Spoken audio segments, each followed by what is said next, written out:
इतनी सारी औरतें जाके आग में कूद जाती हैं। आग में क्यों कूद रही हैं? जहर भी तो खा सकती थी, फांसी पे भी तो लटक सकती थी। ये बताइए, कभी सोचा आपने क्यों? ताकि मरने के बाद भी उनके साथ वो ना हो। जी। फिल्म को देखने के बाद क्या हमारे दिमाग में जो छवि बनी हुई है वो बदलेगी? जब हिंदू महिलाएं रोती बिलखती हुई गांधी जी के पास पहुंची तो उन्होंने कहा कि अपने दांतों के बीच में अपनी जीभ दबाओ और मर जाओ। तो ये वाकई में गांधी जी ने बोला था। इतिहास गलत लिखा है तो बदलना चाहिए। नेहरू जी को आजादी के बाद सबसे बड़ा लीडर बनना था। तो फिर प्रोपेगेंडा क्यों बता रहे हैं लोग? कुछ होते हैं मूर्ख, कुछ होते हैं महामूर्ख। अब महामूर्खों की बात का कौन जवाब दे? एक ही किताब है दुनिया में, एक ही गॉड है और उसने ये आदेश दिया है, तो सब अलग, सब काफिर हैं। इससे बड़ा प्रोपेगेंडा क्या हो सकता है? आप आरएसएस के बड़े लोगों को खुश कर रहे हैं तो आपको कितनी फंडिंग मिली है? धमकियां आ रही हैं सर? बंगाली भाषा में आती हैं। कई लोग फोन कर देते हैं मेरे को, फेस टाइम लगा देते हैं। हाँ, ये गालियों की धमकियां हैं। देख लीजिए आपके सामने ये देखिए FIR, ये देखिए FIR, ये क्या लिखा है? ढूंढ रहा हूँ तुझे, मैं तुझे 2 बार ढूंढ रहा आपको शायद। वो पढ़िए। कश्मीर फाइल्स ने बहुत पैसा कमाया, वो पैसा आपने कहाँ लगाया या कश्मीरी पंडितों की मदद की? पैसा तो आप लोग भी बहुत कमाते हैं। इंडिया की नंबर 1 चैनल है आपकी, तो आप उस पैसे का क्या करते हैं? गरीबों में बांटते हैं, क्या करते हैं? बंगाल में चुनाव है अगले साल, कितना असर पड़ेगा? आज की तारीख में मोदी जी जो है एक भारत को पकड़ के आगे चल रहे हैं।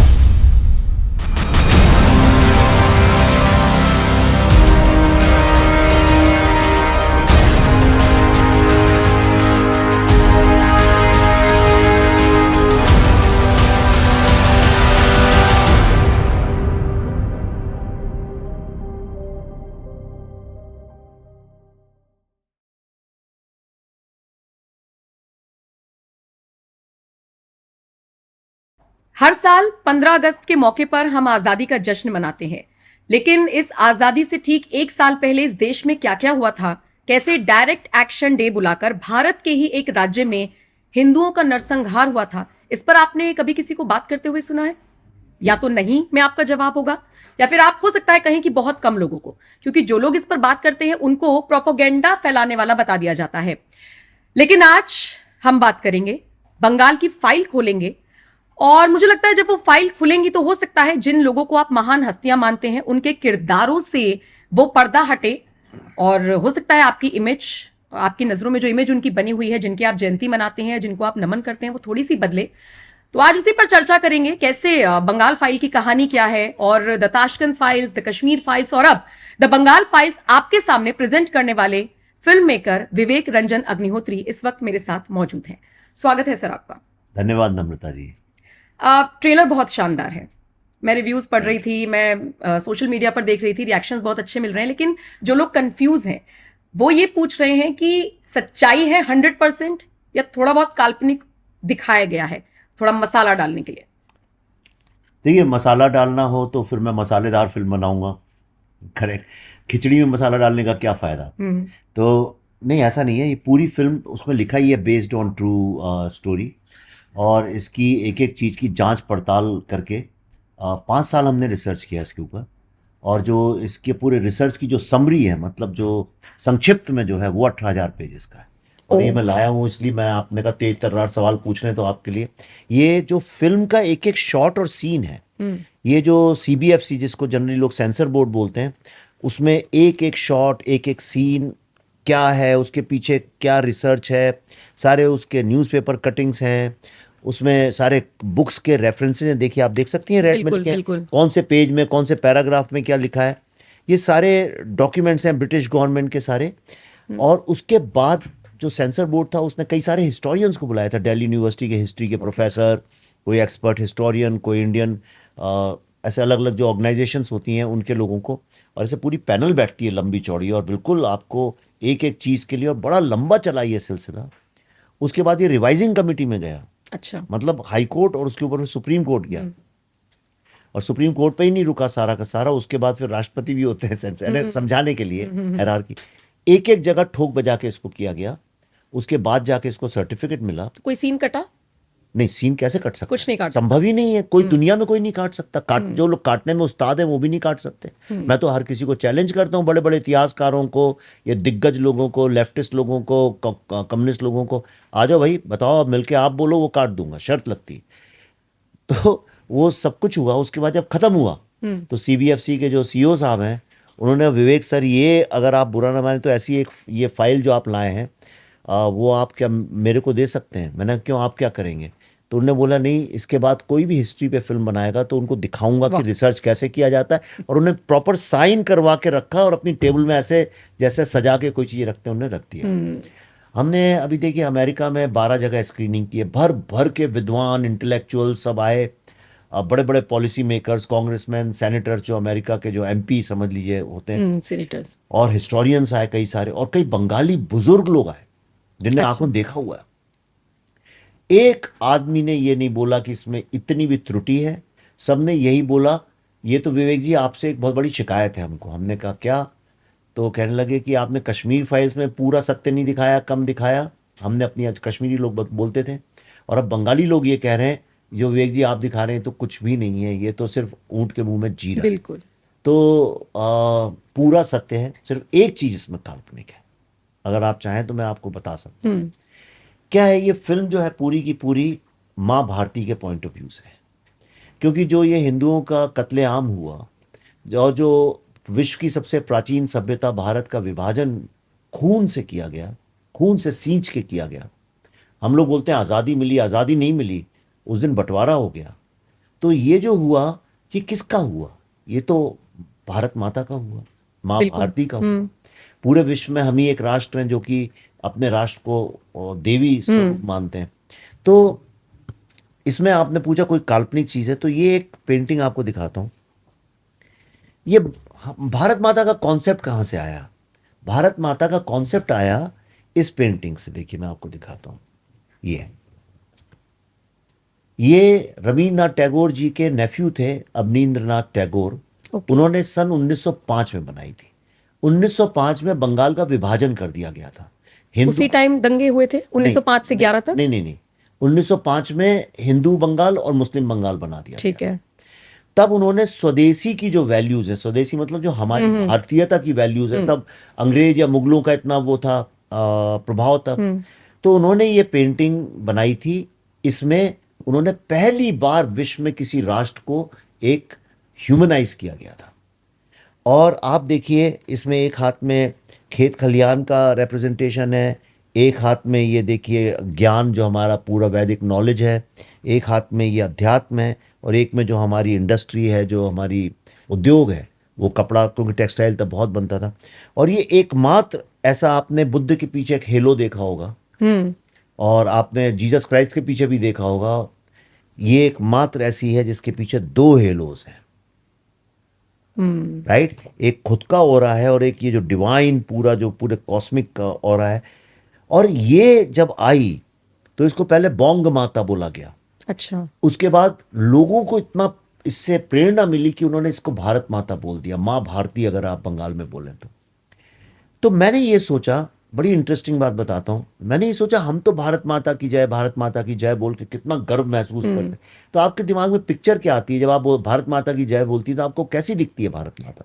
बहुत सारी चीजें दिमाग में आती हैं, अपना झंडा आता है, सारी चीजें, पर ये तस्वीर कहीं से कहीं तक नहीं आती क्योंकि हम पढ़े ही नहीं कभी ये सारी चीजें। तो ये तो तब की 1905 की।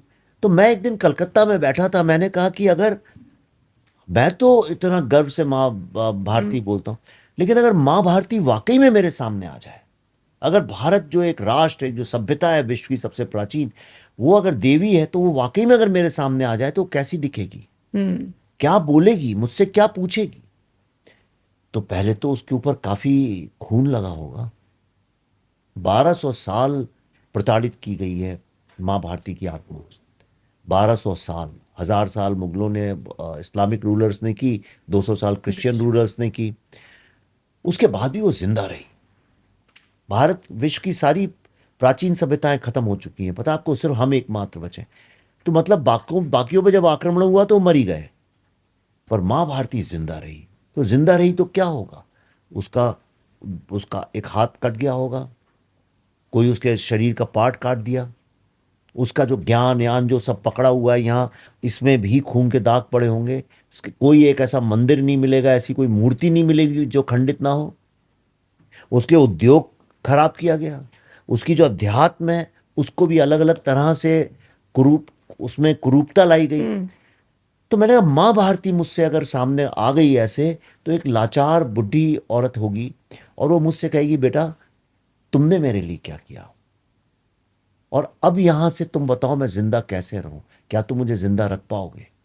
और उस विचार ने पूरी ये फिल्म की कल्पना वहां से शुरू हुई। फिर मैंने कहा इसके ऊपर बनाऊंगा। तो जो सेंट्रल कैरेक्टर है हमारा, बस वही एक काल्पनिक कैरेक्टर है जो माँ भारती का है। लेकिन काल्पनिक मैं कह रहा हूं इसलिए क्योंकि उसका कोई प्रूफ नहीं है, ऐसा डॉक्यूमेंट। लेकिन जब आप देखेंगी तो आपको ऐसा लगेगा कि ये भारत माता ही हैं, क्योंकि जो जो उन पे बीती है। तो पल्लवी जोशी जी कर रही हैं वो रोल, और ऐसा अद्भुत रोल किया उनने। मुझे नहीं लगता सिनेमा के इतिहास में मदर इंडिया के अलावा किसी ने ऐसा कोई रोल किया होगा। और ये उससे भी एक कदम आगे है। अच्छा। बहुत विचित्र, बहुत ही अद्भुत। आप देखिएगा तो आपको ठीक। समझ में आएगा। तो आपके आंसू ना फूट पड़े देख के उसको। तो क्योंकि तो ये फिल्म जो है ये एक चेतावनी भी है आगे के लिए कि देखिए जो हुआ सो हुआ, लेकिन अगर तुम्हें माँ भारती को जिंदा रखना है तो अब तुम उसके बेटे और बेटी की तरह खड़े होके तुम्हें शत्रु बोध करना पड़ेगा और शत्रु का पूर्ण विनाश करना होगा, नहीं तो माँ भारती कैसे जिंदा रहेगी। लेकिन लेकिन जब हम शत्रु बोध की बात कर रहे हैं तो शत्रु कौन है, ये भी तो बड़ा सवाल है। अब आप अपने देश के मुसलमानों को तो शत्रु नहीं कह सकते, नहीं, मुसलमान कहाँ बाहर से से आए हुए घुसपैठियों को नहीं कह सकते। अगर हिंदुओं का नरसंहार हुआ तो किसने किया, अगर वो मैं पूरा इतिहास पढ़ूं, या जहां जहां पे जिस जिसने प्रताड़ित करा, शत्रु बोध में शत्रु कौन है मैं हमारा? बताता हूं आपको। शत्रु वो है जो शत्रु कौन होता है, आपके घर में कोई घुस आए चोरी करने डाका डालने, एक तो वो शत्रु होता है। ठीक है। ठीक है। दूसरा वो होता है जो कि आपके घर पे नाजायज कब्जा कर ले ठीक। और उसके बाद आप ही को उस घर से निकालने की कोशिश करे। शत्रु वो भी होता है जो आपके माता पिता, आपके वंश का जो पूरा हेरिटेज है, जो परंपरा, जो हेरिटेज है पूरा का पूरा, आ, उसको तोड़े, खराब करे बिल्कुल। आपके घर। यही शत्रु हुए ना, एक बहुत ही आसान भाषा में। तो हमारे शत्रु सबसे पहले तो वो हैं जिन लोगों ने हम पे आक्रमण करके हमारी सारे चीज़ों को ध्वस्त किया। मंदिरों आग को लग ध्वस्त किया। मंदिर, आप मंदिर भी बोल सकती हैं, मंदिर हैं ही, लेकिन आप उनको कला भी तो बोल सकती हैं, वो हमारा आर्किटेक्चर भी तो है। इतना खूबसूरत आर्किटेक्चर है।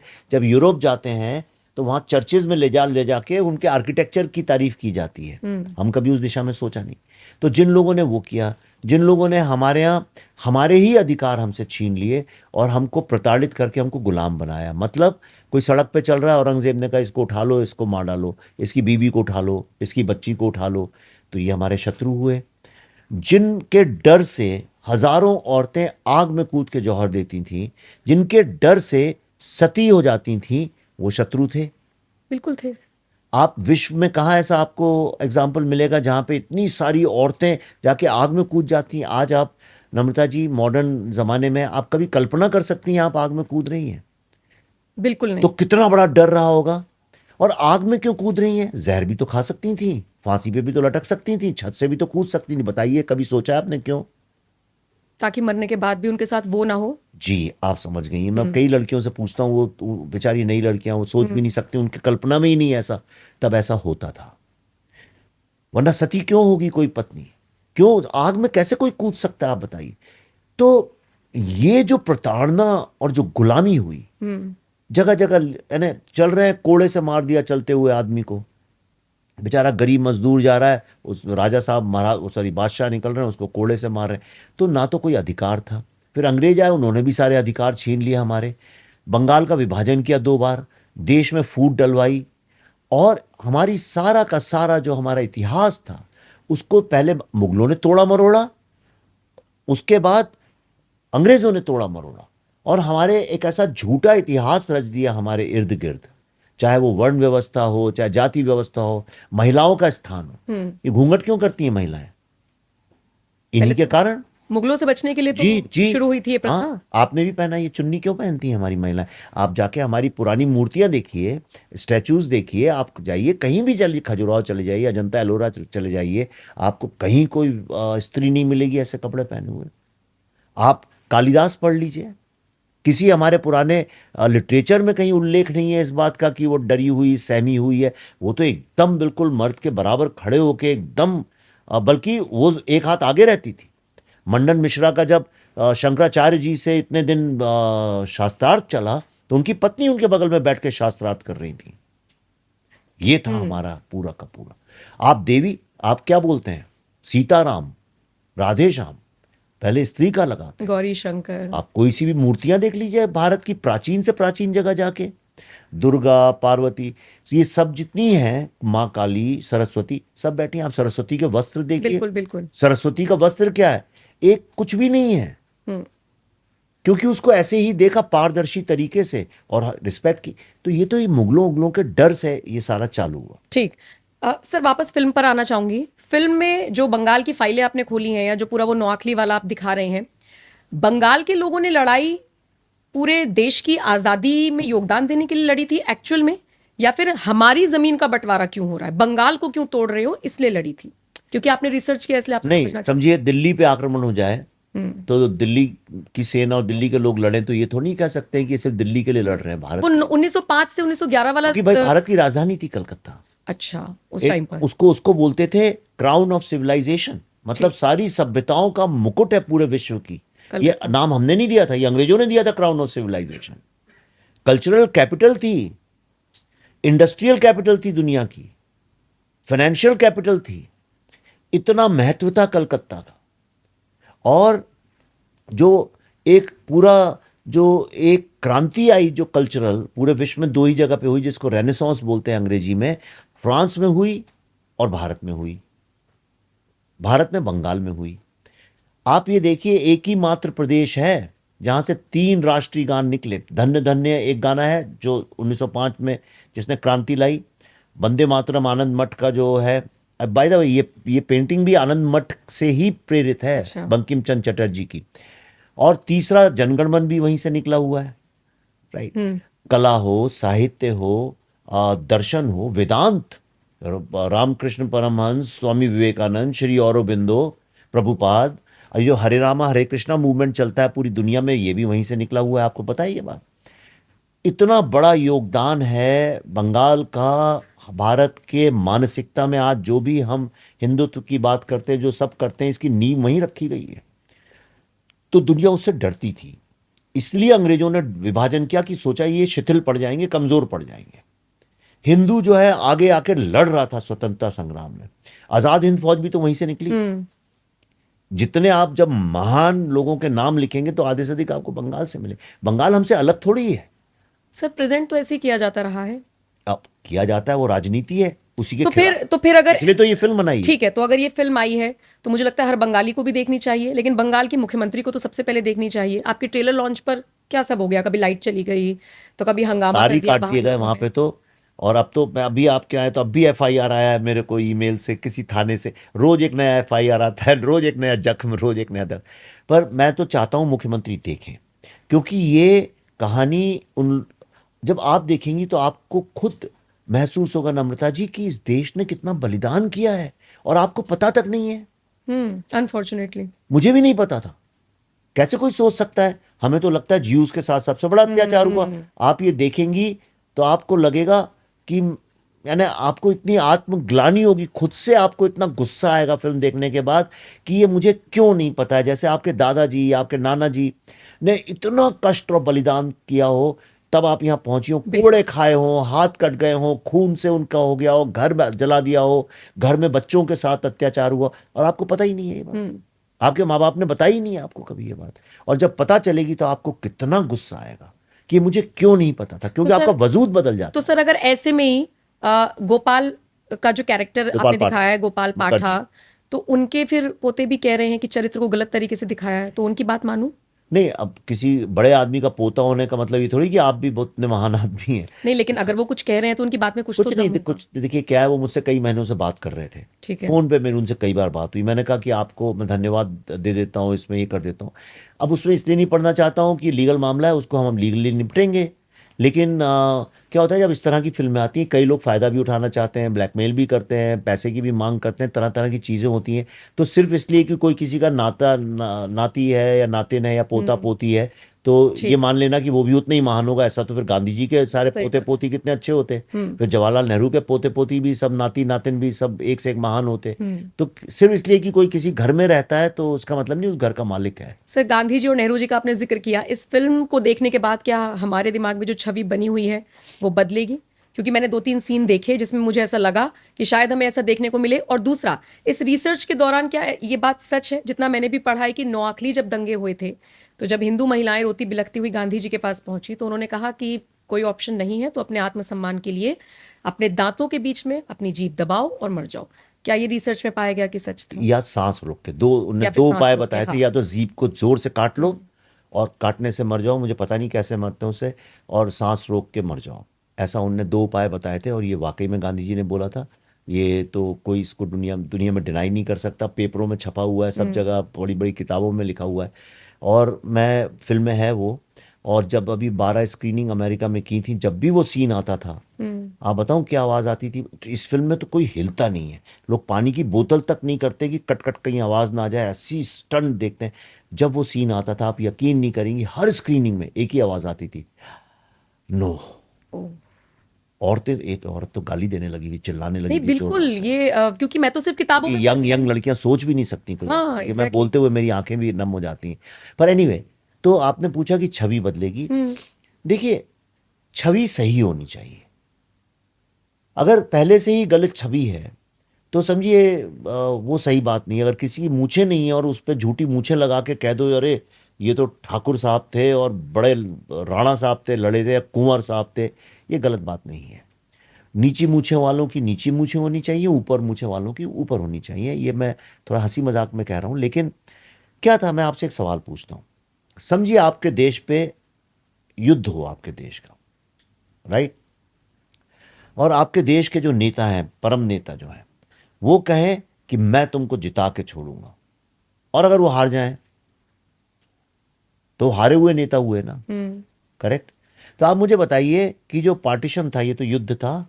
जिन्ना ने कहा तुम विश्व की सबसे प्राचीन सभ्यता हो, लेकिन जो लोग यहाँ कन्वर्ट हो गए हैं, हम सब कन्वर्ट लोग तुमसे एक बहुत बड़ा हिस्सा छीन लेंगे, तुम्हारी किताबें छीन लेंगे, तुम्हारा धन छीन लेंगे, तुम्हारी ज़मीन छीन लेंगे, तुम्हारी बिल्डिंगें छीन लेंगे, तुम्हारी यूनिवर्सिटी छीन लेंगे, सब कुछ तुम्हारा छीन लेंगे। और ये हम युद्ध का ऐलान करते हैं। हमारे नेताओं ने कहा कि ये तो देखो, हमसे युद्ध का ऐलान किया, लेकिन हम इसे जीतने नहीं देंगे। तो पूछा गया कि भाई आपकी क्या स्ट्रैटेजी है, आप क्या रणनीति है आपकी। इन्होंने बोला हम हिंदू मुस्लिम एकता से जीतेंगे, हम मुस्लिमों का दिल बदल देंगे, ये हमारी नीति है। गांधी जी और नेहरू जी ने बोला। नेहरू जी का स्टेटमेंट है, उन्होंने कहा बिहार में अगर एक भी मुस्लिम को मारने के पहले तुम्हें मेरे को मारना पड़ेगा, before you kill them you have to kill me. Gandhi ji ने भी यही बोला। गांधी जी का भी स्टेटमेंट गांधी जी यही का था। यही है कि मैं भूख से, हड़ताल से मर जाऊंगा, लेकिन एक भी मुसलमान भाई को नहीं मरने दूंगा। उनको ऐसा चकमे में आ गए वो, उनको ऐसा लगा कि ये जो हैं ये लोग पलट जाएंगे, बदल जाएंगे। लेकिन अंततः क्या हुआ, युद्ध का रिजल्ट क्या निकला? युद्ध का रिजल्ट ये निकला कि मां भारती जो है वो दंडित और खंडित हो गई, और उसके आपने एक बहुत बड़ा हाथी काट लिया उसका, उसके हाथ से आपने चीजें छीन ली, और जिंदगी भर के लिए उसके माथे पे आपने एक वो लगा दिया। अब वो घाव कर दिया आपने उसके दिल में, किया कि नहीं? तो ये जीते हुए नेता है कि हारे हुए नेता है? हम तो बचपन से यही पढ़ते आए हैं। अब आप जैसे फिल्म मेकर्स आकर कितना इतिहास बदल देंगे? नहीं, अब तो कोशिश तो मेरी ये है कि इतिहास देखिए बदलना चाहिए। इतिहास गलत लिखा है तो बदलना चाहिए, बिल्कुल झूठ। आपके घर के आगे जो आपकी पुश्तैनी अगर कोई जायदाद है, मकान है, उसके आगे आपका, जैसे आप शर्मा थी, अपने आपका समझे मायके की बात की जाए, और उसके आगे आके कोई वहां पे लगा दे, ठाकुर साहब लगा दें अपना नहीं नहीं, बोर्ड, या कोई और लगा दे, तो आपको सहन होगा? बिल्कुल भी नहीं होगा। तो इतिहास बदलना चाहिए। आपके माता पिता का चरित्र कोई गलत बताए तो सही आपको बात। ठीक करना आपका कर्तव्य। बिल्कुल। भाई मैं माँ भारती का बेटा हूं, मेरा क्या कर्तव्य बनता है? मैं झूठ बोलूं? सर, आपका और मेरा कर्तव्य चलिए बनता है कि हम सच बोलें, लेकिन जिन्हें हम पूजते आए हैं वो क्यों झूठ बोलते थे? उनके ऊपर क्या प्रेशर था? उनके ऊपर प्रेशर ये था, देखिए नेहरू जी का क्या था कि नेहरू जी को आज़ादी के बाद सबसे बड़ा लीडर बनना था। तो कैसे बनते? तो उसके लिए उनने जो कूटनीति उनने जो अपनाई, जो उनने रणनीति अपनाई, गांधी जी की जब मृत्यु हुई, हत्या हुई, तो उन्होंने गांधी जी को इतना बड़ा बना दिया उनके मरने के बाद। हाँ, और खुद को उनका बेटा घोषित कर दिया। जैसे प्रॉफिट बन गए वो, कि ऊपर किसी ईश्वर ने उनको भेजा है, प्रॉफिट होते हैं ना रिलीजन में, तो ये प्रॉफिट बन गए। तो आप इसलिए उनके ऊपर उंगली नहीं उठा सकते क्योंकि उनको तो गांधी जी ने डायरेक्ट आदेश दिया था। गांधी जी और नेहरू जी दोनों महान व्यक्ति थे, लेकिन महान नेता नहीं थे। उनकी जो पॉलिसी थी फेल हो गई। नेहरू जी देखिए, 1962 में जब चाइना ने अटैक किया तो बुरी तरह से हारे, उसके गम में इतने दुखी हो गए कि उन्होंने लोगों से मिलना बंद कर दिया और उसी कारण उनकी मृत्यु हो गई। वो खुद ही इतनी आत्मग्लानि में चले गए। तो ये भारत के युवाओं को ये समझना पड़ेगा कि जब राष्ट्र पे युद्ध होता है, कोई तुम्हारी सभ्यता संस्कृति को ध्वस्त करना चाहता है, तो उस वक्त उस नेता को सपोर्ट करो जो तुम्हें जिता सकता है, और अगर जिताता नहीं है तो हारा हुआ नेता है। इंदिरा गांधी ने जिताया था कि नहीं 1971 में? तो उनको देखिए, लोगों ने दुर्गा बोला, क्या क्या बोला, और उनकी तारीफ आज भी होती है। लेकिन जब उनने इमरजेंसी लगा दी तो उसी के लिए उनको गालियां पड़ी, बिल्कुल, क्योंकि वो गलत काम था। आज भी इंदिरा गांधी को लेके अब वो इज्जत नहीं है जो 1971 में क्योंकि थी। एक काला अध्याय जुड़ा हुआ है काला उनके साथ। अध्याय जुड़ जाता है, तो इनके भी तो जीवन में काला अध्याय जुड़ा है भाई। गांधी जी हार गए, जिसके लिए वो अनशन करते रहे, और जो हिंदू मुस्लिम एकता के लिए वैष्णव जन तो गाने गाते रहे, ईश्वर अल्लाह गाते रहो ना, बिल्कुल। गाते रहे, तो वो तो हार गए ना वो लोग। तो उनको कैसे जीता हुआ नेता माना जाए भाई? तो सर ये बात भी सच है कि जब नोआखली में दंगे हुए, जब मुसलमानों ने पूरी तरीके से अटैक किया, तीसरे दिन जब ये गोपाल पाठा ने एक लड़ाई शुरू की, ये कलकत्ता की बात है, ये डायरेक्ट हाँ, एक्शन। अच्छा, ये कलकत्ता वाली बात है। तो जब गांधी जी अपनी शांति यात्रा निकाल रहे थे तो वो तीसरे दिन से निकाली गई, जब हिंदू जाग गया वाली बात आई सामने। ये रिसर्च में आया। बाद हिंदू जागने के बाद में, उससे पहले उससे पहले आए नहीं। उसके बाद गए वहां पे हैदरी मंजिल में रुके, और उन्होंने बोला कि भूख हड़ताल पे बैठ गए, और उन्होंने कहा कि मैं तब तक अन्न या जल नहीं लूंगा जब तक सारे हिंदू अपने अपने हथियारों को समर्पण ना कर दें। तो गोपाल पाठा ने बोला कि अगर मैंने अपनी माँ बहन बच्चियों को बचाने के लिए एक कील का भी इस्तेमाल किया है तो मैं समर्पण नहीं करूंगा। आत्मरक्षा सबसे बड़ा धर्म है, अपनी महिलाओं बच्चों को बचाना सबसे बड़ा धर्म है। आप बताइए, अगर एक व्यक्ति खड़ा है और छोटी बच्चियों को कोई अगर अटैक कर रहा है तो उसका क्या कर्तव्य है? बचाना कि नहीं? बिल्कुल बिल्कुल। और अगर सामने वाला तलवार लेके आया है तो मैं उससे कहूं ईश्वर अल्लाह एक सब समान, क्या बोलूं मैं उससे? क्या बोलूं मैं? नहीं, बिल्कुल सही बात है ये सब और चीजें। शत्रु को तो आप, शत्रु को कैसे आप, यानी आप कैसे कैसे कोई कल्पना कर सकता है? अभी भारत और पाकिस्तान का युद्ध हुआ था तो मोदी जी अगर बोल देते कि आओ भाई तुम हमारे समान हो, आओ खाना खाते हैं, गले मिलो, और पहले मैं तुमको खाना खिलाऊंगा फिर मैं खाऊंगा, इन सब बातों से युद्ध जीते जाते हैं? वो युद्ध था। इतनी प्राचीन सभ्यता जिसको मुगल नहीं तोड़ पाए, जिसको अंग्रेज नहीं तोड़ पाए, उसको यहीं पे रहने वाले कन्वर्ट लोगों के सामने हमने घुटने टेक के हार गए हम। ये है शत्रुबोध। लेकिन आपकी फिल्म का जो लोग विरोध कर रहे हैं वो कह रहे हैं कि वो हिंदुओं का नरसंहार नहीं, वो दोनों तरफ से था। हाँ, नरसंहार हिंदुओं का था, मरे मुसलमान भी। बाद में रिएक्शन जब आया। जी, आपको अगर नहीं पता है तो आपके दर्शकों को मैं सत्य बता देता हूं। सुहरावर्दी ने शहीद मीनार से खड़े होकर ऐलान किया, जिन्ना ने बोला था पहले, 16 अगस्त की सुबह उसने ऐलान किया। उसने बोला आज 16 अगस्त 1946। जी 1946 16 अगस्त। उसने कहा आज 16 अगस्त रमजान का 8वां दिन है। 8वां दिन के दिन बद्र की जिहाद हुई थी, बैटल ऑफ बद्र बोलते हैं, जिस दिन 313 मुस्लिम लोगों ने हजारों बुत परस्त मतलब काफिर, हम और आप जैसे लोगों का कत्ल किया था, और इस तरह से उनको काबा नसीब हुआ, इस तरह से उनकी विजय हुई। उसने कहा आज के दिन मैंने 2 दिन की छुट्टी दे दी है, कोई पुलिस कुछ भी नहीं बोलेगी, कुछ भी नहीं बोलेगा, इतने हिंदुओं को मारो कि उसके बाद कलकत्ता जो है वो मुस्लिम जमीन हो जाए। और पुलिस ने आर्म्स दिए, हिंदुओं को पेट्रोल देने से मना कर दिया। पॉपुलेशन रेशियो क्या था सर उस टाइम? मार्जिनली ऊपर नीचे था, हिंदू ज्यादा थे, मुस्लिम कम थे, पर ऐसा इतना बड़ा अंतर नहीं था कि तो जब ये किया तो 2 दिन के हिंदू बटे भी हुए थे, जैसे अभी भी हैं, बटे भी हुए थे, अलग अलग रहते थे, मारवाड़ी अलग, सिख अलग, यादव अलग, कोई अलग, उड़िया लोग अलग, सब अलग अलग बटे हुए थे।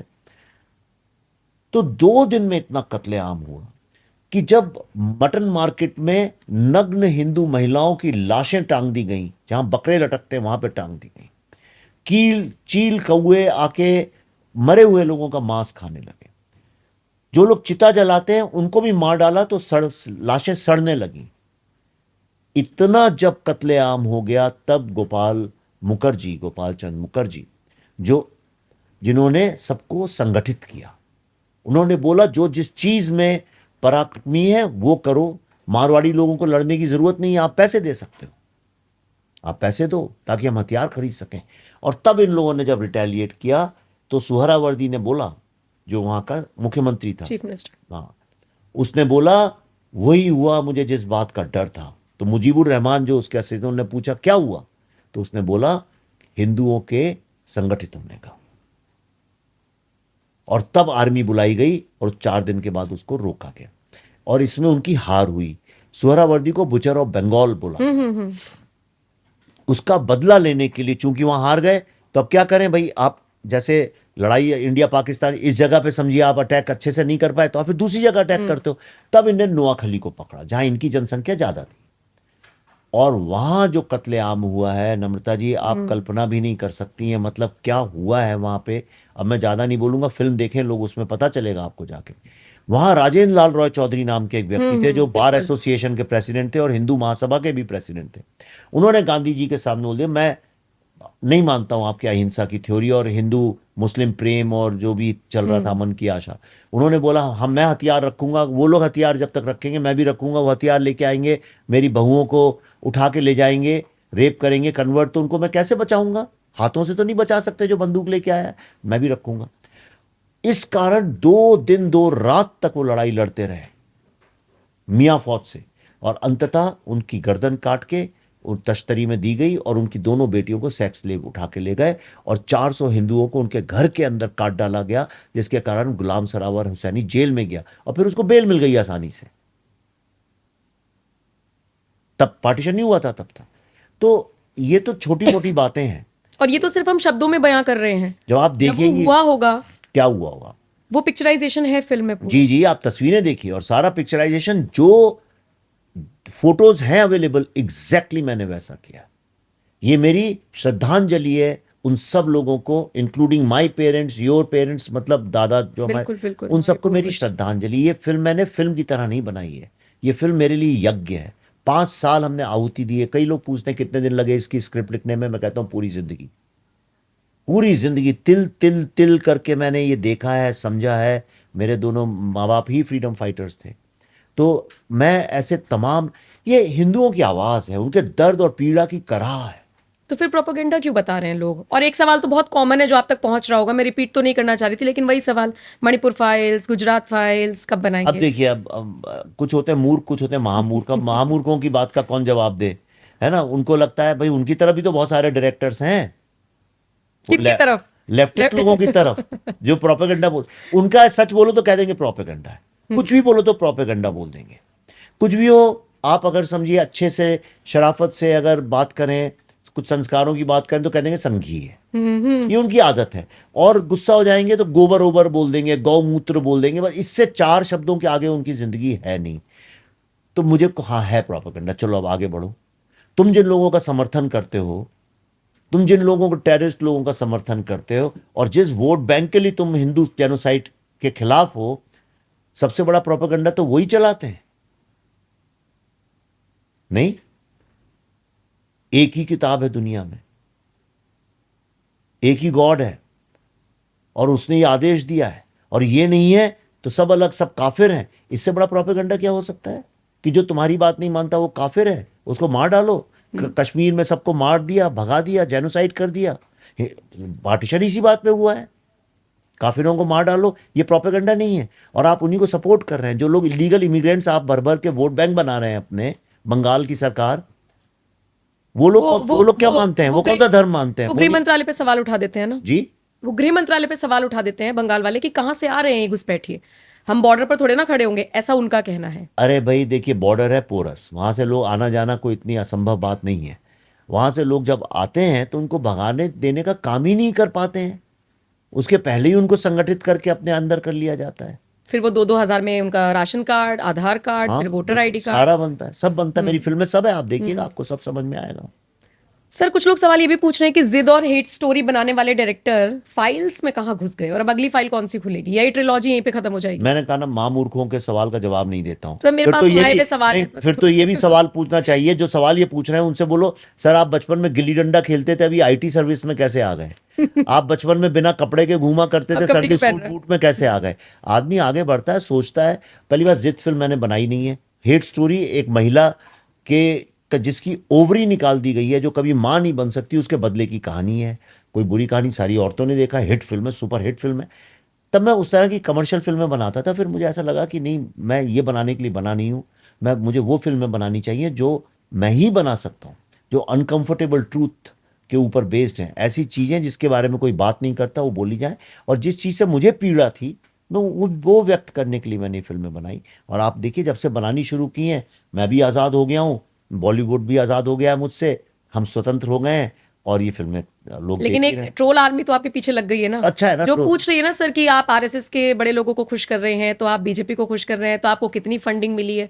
सारे सवाल आपके मैंने ट्रेलर के नीचे से उठा रखे हैं, ये जो कमेंट सेक्शन आता है मैं देखिए, उसका अगर पूछूं। अगर मेरे काम से कोई खुश हो रहा है तो ये पुण्य का काम है, इसमें सवाल क्यों उठना चाहिए? तो अच्छा है, बहुत पुण्य का काम है बहुत। पर मैं ये समझता हूँ, मेरा काम है सोते हुए लोगों को जगाना।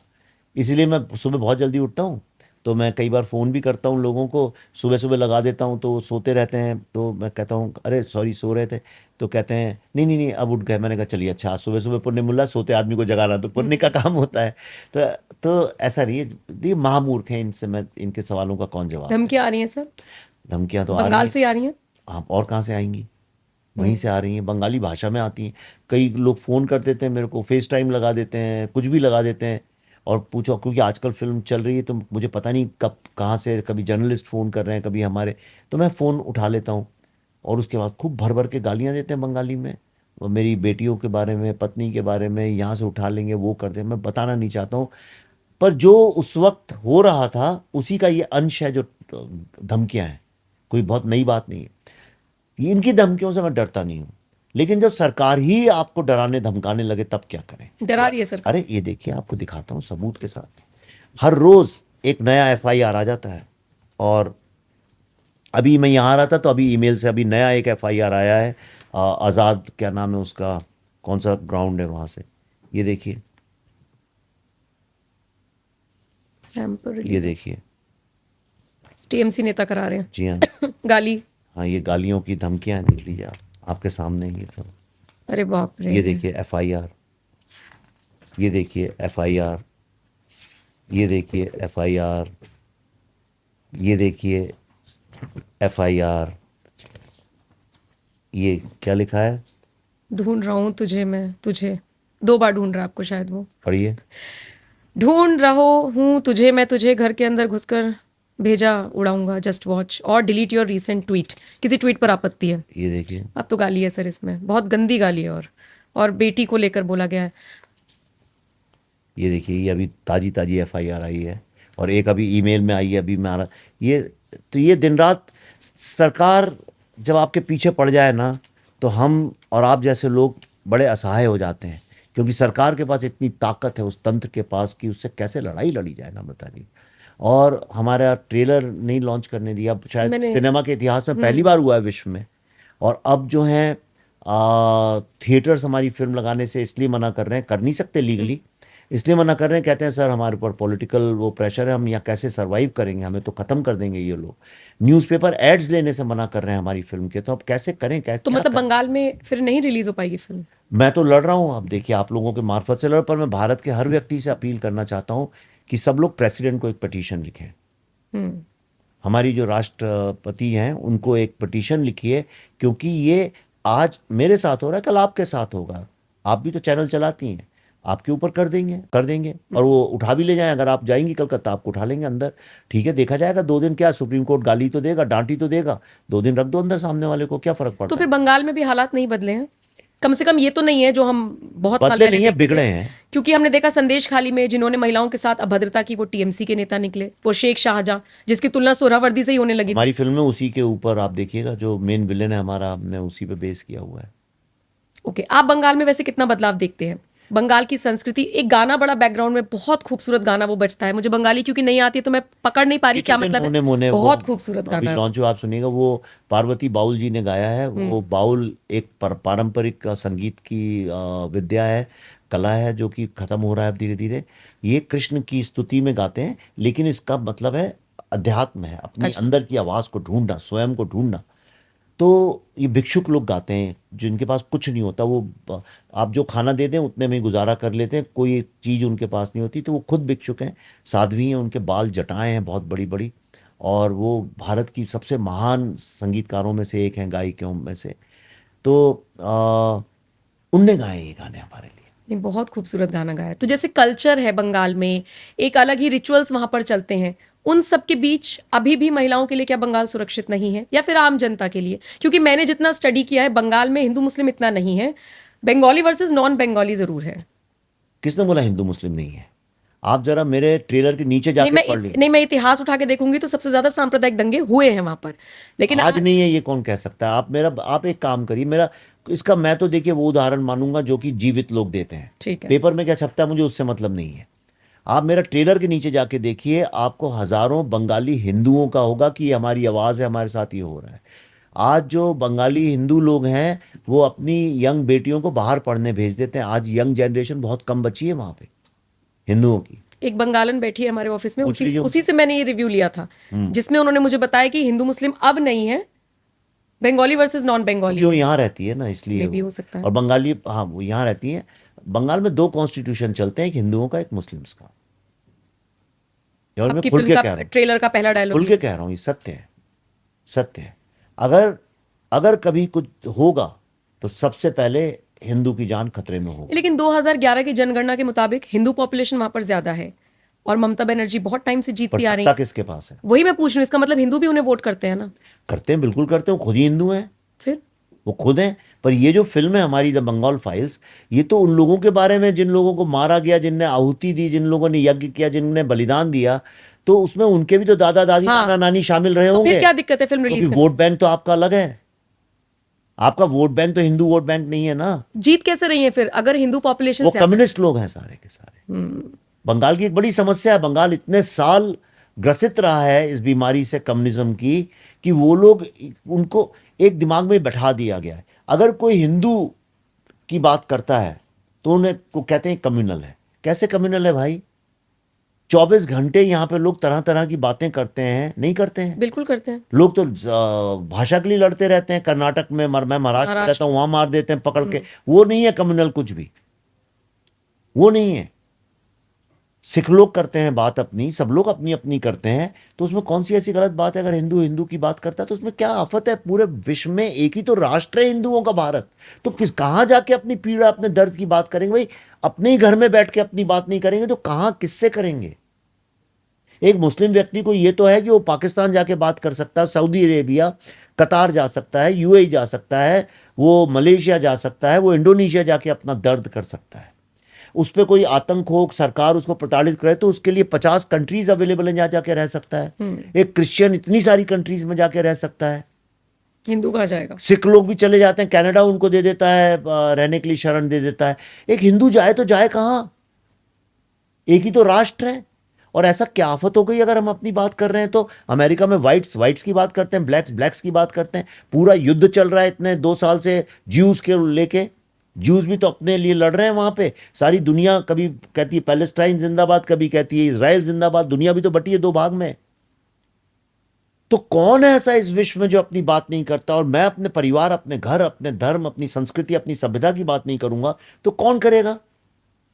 लेकिन कुछ लोग आरोप लगा रहे हैं, वैसे तो आप उन्हें मूर्ख बताकर इस सवाल को हो सकता है आगे स्किप कर जाएं। मूर्ख नहीं, मूर्खों का जवाब मैं देता हूं। सवाल ये है कि कश्मीर फाइल्स ने बहुत पैसा कमाया, तो उस टाइम पर भी आपने बहुत सारे लोगों को इंटरव्यू में ये बात बताई थी, लोगों ने आपसे सवाल पूछे थे कि वो पैसा आपने कहाँ लगाया या कश्मीरी पंडितों की मदद की। आज एक बार फिर से मैं उन लोगों के लिए जवाब चाहती हूँ जो बार बार पूछ रहे हैं कि हालांकि हो सकता है आप ये बात कहें कि मैं कश्मीरी पंडितों की मदद करता हूं, लेकिन मैं उसे सार्वजनिक नहीं करता। आज ये नहीं बोलूंगा मैं। लेकिन फिर भी लोग पूछ रहे हैं कि वो जो पैसा कमाया हुआ था, क्या उसमें आपने हेल्प की? पैसा तो आप लोग भी बहुत कमाते हैं, इंडिया की नंबर 1 चैनल है आपकी, तो आप उस पैसे का क्या करते हैं? गरीबों में बांटते हैं? क्या करते हैं? अपना घर चलाते हैं, अपना बिजनेस और बढ़ाते हैं ना। तो ये फिल्म कैसे बनी द बंगाल फाइल्स? सर लागत से तो बहुत ज्यादा कमा लिया कश्मीर फाइल्स नहीं, ऐसा कौन है यहाँ पे ऐसा गणित का विशेषज्ञ जो जानता हो? तो जो जितना कमाया वो इस फिल्म में लगाया। इस फिल्म से कमाएंगे तो अगली में लगाएंगे। ताशकंद फाइल्स ने बहुत कम पैसा कमाया था, तो वो जितना कम कमाया था उतने कम में कश्मीर फाइल्स बन गई। कश्मीर फाइल ने थोड़ा ज़्यादा कमा लिया तो ये फिल्म में सेट लगे। बंगाल में हम शूट नहीं कर पाए, तो इतने बड़े जो सेट लगे कैसे लगे? इसी पैसे से तो लगे। बंगाल में शूटिंग भी पॉसिबल नहीं था कुछ, मैं तो घुसना भी पॉसिबल नहीं है। तो ये जो सवाल है कश्मीरी पंडितों का, ये सवाल कश्मीरी पंडित पूछे तो अच्छा लगता है, लेकिन अगर इसको जिन मूर्ख लोगों पूछे के तो? जिन लोगों के नहीं, मूर्खों का जवाब देता हूँ, महामूर्खों का नहीं देता हूँ। मूर्ख का जवाब दे देता हूँ क्योंकि वो शायद कुछ समझ जाए, महामूर्ख कभी नहीं सीखते। अच्छा ठीक है। सर, बंगाल पर इतना रिसर्च करने के बाद आपको इतने सालों में कुछ 2%, 6%, 10% बदलाव लगता है? मैं कह रही हूं इतने दंगे तो नहीं हो रहे जितने हम रिसर्च में आपने देखे हैं या आप फिल्म में दिखा रहे हैं, लेकिन अभी भी अगर मैं बंगाल में घुसूं तो क्या मुझे बाकी राज्यों के मुकाबले ठीक लगेगा? मैं बंगाल नहीं गई आज तक, इसलिए भाई पूछ रही हूँ। सबसे सबसे अभी लेटेस्ट दंगा सबसे बड़ा कहाँ पे हुआ पूरे भारत में, बताइए? पहलगाम के अलावा वो तो टेररिस्ट अटैक था, मुर्शिदाबाद में। बिल्कुल, बंगाल, मुर्शिदाबाद जला, हाँ। है ना? अब मैं आपको बताता हूँ हमारा रिसर्च कितना स्ट्रांग है। हमने अपनी फिल्म शूट की नवंबर दिसंबर में पिछले साल 2024 में, और उसमें हमने मुर्शिदाबाद पे अपनी स्टोरी, आज की जो कहानी है वो मुर्शिदाबाद बेस्ड है। हमने संदेश खाली की जगह मुर्शिदाबाद लेके गए उसको। ठीक है, नाम वाम दिखाया है सर सबको? हाँ हाँ ठीक है। बिल्कुल। तो मुर्शिदाबाद में हमारी कहानी, और हमने मुर्शिदाबाद में दंगे किस तरह से करवाए जाते हैं सरकारों के द्वारा वो दिखाया है। जो जो हमने दिखाया, जो इस तरह से दिखाया, हमने फिल्म में काल्पनिक हेडलाइंस जो यूज की, सिर्फ उस पोर्शन में कि हेडलाइन न्यूज़पेपर में क्या छपेगी, दंगा होगा, एग्जैक्टली वही का वही अप्रैल इस साल में हो गया, हमारे शूटिंग करने के 6 महीने बाद। तो हमें यानी कुछ पता है, कुछ तो दिख रहा होगा हमको कि हमने कल्पना की कि ऐसा होगा आगे जाके, और वही हुआ। तो बंगाल पे मैं काफ़ी गहराई से घुसा हूँ। आज का बंगाल जो है वो डरावना भविष्य सामने खड़ा करता है भारत के लिए। इसलिए फिल्म का पहला डायलॉग है, सोचो सन 2050 में जब भारत का पहला माइनॉरिटी प्रधानमंत्री बनेगा, राइट? ये, तैमूर। और मुझे कोई डर नहीं है, बने, बिल्कुल बने, कोई उसमें मुझे वो नहीं है, लेकिन जब तक ना बने तब तक तो कम से कम आतंक ना हो। नहीं, लेकिन आप चाहते हैं कि कोई मुस्लिम प्रधानमंत्री बने? बने, मैं कौन होता हूँ? मैं तो शायद रहूं भी नहीं 2050 तक। कौन जानता है, किसने दुनिया देखी है? 25 साल बहुत लंबा टाइम होता है, मुझे उससे मतलब नहीं है। लेकिन भविष्य कोई क्या नहीं हो जानता सकता है, है कुछ? भविष्य कोई नहीं जानता है। लेकिन ये धमकी की तरह से यूज करना इस बात को, ये भी एक खतरे की घंटी है जिसके बारे में हमें सचेत रहना चाहिए। क्योंकि मैंने फिर से दोहरा रहा हूं, पूरे विश्व में एकमात्र घर है आपका, आप जाएंगे तो जाएंगे कहाँ? ठीक है, लेकिन सर बंगाल में चुनाव है अगले साल और उससे ठीक 7-8 महीने पहले आपकी फिल्म आना, कितना इम्पैक्ट पड़ेगा? और जब ये सारी चीजें होंगी कि ट्रेलर लॉन्च पर हंगामा हो रहा है, तो टीएमसी नेता ऐसे एफआईआर करा रहे हैं, तो ममता बनर्जी पे भी आप कह ही रहे हैं कि भाई रिलीज नहीं होने दे रही सरकार, कितना असर पड़ेगा? अगर फिल्मों से असर पड़ता होता तो, पड़ता है सर, बिल्कुल अगर पड़ता पड़ता है। तो मैं खुद ही खड़ा हो जाता हूँ प्रधानमंत्री के लिए, एक फिल्म बना लेता हूँ अपने ऊपर और मैं चला देता हूँ उसको। फिल्मों से प्रभाव पड़ने से नहीं होता पड़ता है। है सर, पड़ता है, लोगों का माइंडसेट है। बिल्कुल गलत फहमी है, देखिए। और अगर इलेक्शन में अच्छा है पड़े तो हम कोई गलत बात थोड़ी कर रहे हैं, हम तो भारत का इतिहास पार्टीशन का दिखा रहे हैं। उससे अगर पड़ता है और जनता गलत लोगों को निकाल के सही लोगों को लाने की कोशिश करती है तो अच्छी बात है। पर इलेक्शन के लिए अगर ये फिल्म मुझे करनी होती तो इतनी तो आप मेरे को, मेरी इंटेलिजेंस को इतना तो कद्र करिए कि फिर मैं उसको जनवरी में रिलीज करता ना, अप्रैल की फिल्म के लिए। आज इंस्टाग्राम के, सोशल मीडिया के, उसमें लोग 2 मिनट बाद तो याद नहीं रखते कि पिछली रील क्या देखी थी। जो असर पड़ते हैं वो तुरंत पड़ते हैं, फिर वो ढह जाते हैं। इसलिए कोई भी जो जरा भी अकल रखता है राजनीति की, वो उस वक्त हथौड़ा मारेगा जब लोहा गर्म हो। एसआईआर की जरूरत है सर बंगाल में? उसमें मेरा अभी, मैं कोई ओपिनियन नहीं देना चाहता हूँ। मैं ये तब दूंगा जब मेरी फिल्म रिलीज हो जाएगी, नहीं तभी विवाद फिल्म को छोड़ के अलग विषय पे खड़े होने लगेंगे और लोग भूल जाएंगे कि फिल्म भी आ रही है। ठीक है सर, एक सवाल मेरा है सर, जो आप ही के ट्रेलर के नीचे किसी ने कमेंट किया था, विवेक जी मैं आपको श्राप देता हूँ, आपको इसका अंजाम भुगतना होगा। बस मैं आपका इस पे टेक चाहूंगी कि ऐसे लोगों को आप क्या कहेंगे जो आपको श्राप दे रहे हैं बैठकर, जया बच्चन की तरह, जैसे जया बच्चन बीजेपी को देती हैं। अरे भाई, जो जिसमें इतनी ताकत है कि वो श्राप दे सकता है किसी को, तो वो किसी को ये भी तो बोल सकता है कि मैं भारत के लिए ये मन्नत मांगता हूं कि भारत विश्व का सबसे धनी और सबसे सुदृढ़ और सबसे सही बात है। स्वावलंबी होगा। अच्छी बात भी तो बोल सकता है। और जो ऐसा कौन व्यक्ति जिसको श्राप देने के लिए यूट्यूब के रिप्लाईज में जाके लिखना होगा, इतना वेला, पंजाब में बोलते हैं ना वेला, इतना वेला कोई है तो उसकी बात पे क्या ध्यान देना। मैं रिप्लाईज पढ़ता भी नहीं हूँ, आई डोंट इवन केयर। ऐसे अगर हर किसी का जवाब देने बैठ जाएंगे तो फिर तो आप सोचिए दुनिया कैसे चलेगी।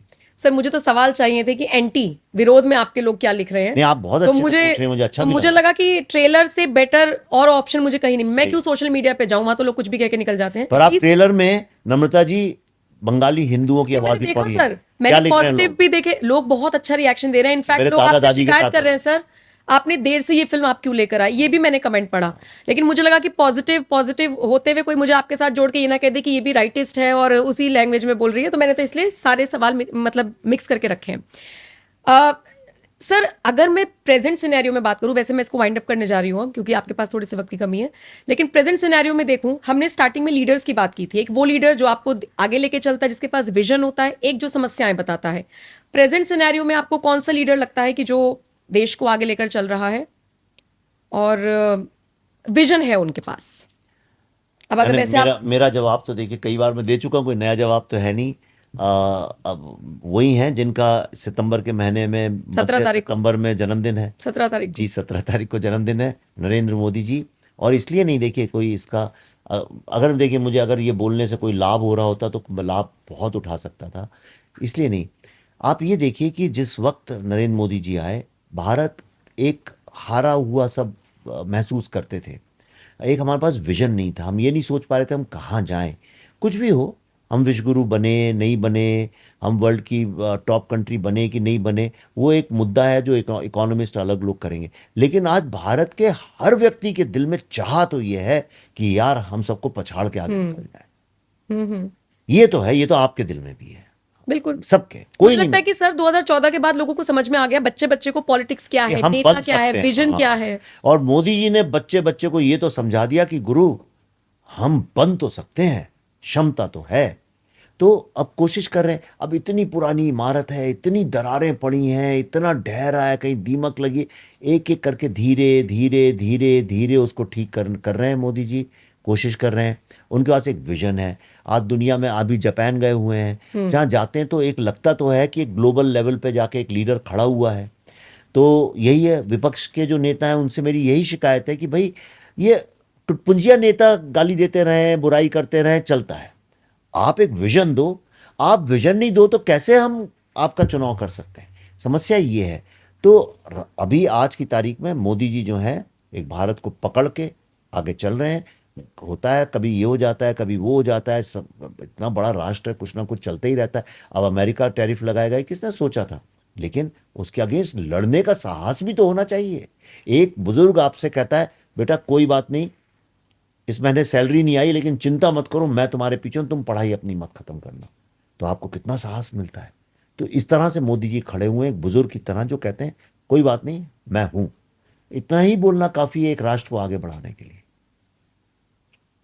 केजरीवाल ने आपको पहले सलाह दी थी कि अगर आप चाहते हैं कि लोग आपकी फिल्म देखें तो आप उसे यूट्यूब पर डाल दीजिए। बंगाल फाइल्स के बारे में भी हो सकता है कोई नेता ऐसे टिप्पणी कर दे, क्योंकि आपके चाहने वालों के साथ साथ आपका विरोध करने वाले नेता भी बहुत सारे हैं। तो फिर क्या करेंगे? नहीं, उसका भी वही हाल होगा जो केजरीवाल साहब का हुआ। चलिए ठीक है सर, इसी के साथ वाइंड अप करूंगी।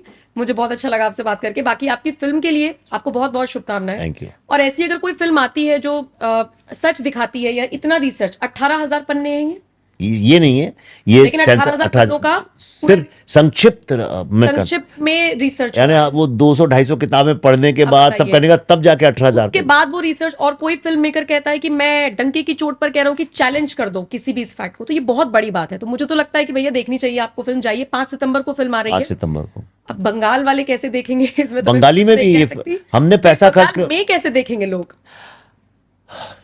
जिसका कोई नहीं उसका तो ईश्वर है भाई। बिल्कुल, तो उसके लिए थोड़ा सा इंतजार करना होगा। लेकिन बाकी पूरे देश में, या जैसे वर्ल्ड वाइड ये फिल्म रिलीज होगी जी, वर्ल्ड वाइड, तो देखिए जाकर। और बाकी ट्रेलर भी देखिए और बताइए। ट्रेलर के नीचे जाकर मत लिखिएगा, इस पॉडकास्ट के नीचे जाकर लिखिएगा कमेंट सेक्शन में कि आपको ये पॉडकास्ट कैसा लगा, फिल्म का ट्रेलर कैसा लगा, और आपका जो गट फीलिंग है वो क्या कहता है कि फिल्म कैसे चलेगी। बहुत बहुत। ये आपका कब तक आएगा लगभग ये पॉडकास्ट? अरे वाह, ये तो सर ऑफ कैमरा पूछना होता है। नहीं, मैं कैमरे में पूछ रहा हूँ, डाल दीजिए। सर मुझे उम्मीद है कि 5 सितंबर से पहले हम इसे पब्लिक कर देंगे। मैं आपको एक चीज प्रॉमिस कर रहा हूँ, मैं जाके एक एक रिप्लाई पढ़ूंगा। आज आपसे बात करके मुझे एक चीज समझ में आई कि अगर अच्छा पॉडकास्टर बनना है तो रिप्लाईज पढ़ो, वहां लोग दिल से लिखते हैं। पर मैं पढ़ूंगा जाके। आप और ट्रेलर में मत डालिएगा रिप्लाईज, इनके पॉडकास्ट में डालिएगा, अमृता जी के पॉडकास्ट में डालिए। और मैं प्रॉमिस कर रहा हूं मैं पढ़ूंगा उनको।